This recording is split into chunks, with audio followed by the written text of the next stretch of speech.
नमस्कार, मी आसिफ. आजकाल परीक्षेच्या निकालाचे दिवस चालू आहेत. आपल्या आसपास आपल्याला एखादी तरी अशी घटना पाहायला मिळते.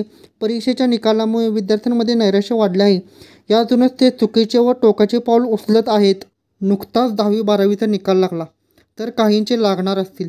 10वी-12वीचे बरेच विद्यार्थी पास झाले असतील. काहींना कमी मार्क मिळाले असतील, तर काहींचे विषय राहिले असतील. निकाल हा काहीही असो, पण हा निकाल विद्यार्थ्यांच्या आयुष्यापेक्षा मोठा व महत्त्वाचा नाही आहे. हा निकाल फक्त एका परीक्षेचा आहे, विद्यार्थ्यांच्या पूर्ण आयुष्याचा नव्हे.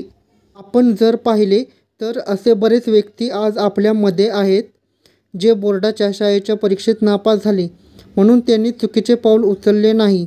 तेव्हा जर त्यांनी तसे केले असते तर आज आपण त्यांना ओळखले नसते. कारण त्यांना माहीत होते, हे शाळा कॉलेजमध्ये येणारे अपयश हे तात्पुरते असते. म्हणूनच ते परीक्षेत नापास, पण जीवनाच्या शाळेत त्यांनी पहिला नंबर काढला. हा व्हिडिओ शेअर करा अशा विद्यार्थ्यांना ज्यांना कमी मार्क्स पडलेत, जे नापास झालेत, ज्यांना प्रयत्न करूनही यश नाही मिळाले. जर आपल्या ओळखीतील व्यक्तीला या कारणामुळे नैराश्य आले असेल तर डिस्क्रिप्शनमध्ये स्टुडंट हेल्पिंग हँड ही लिंक दिली आहे, त्यावर व्हिजिट करा. तेथे मेसेज करा. विद्यार्थ्यांच्या समुपदेशनासाठी आम्ही तयार आहोत.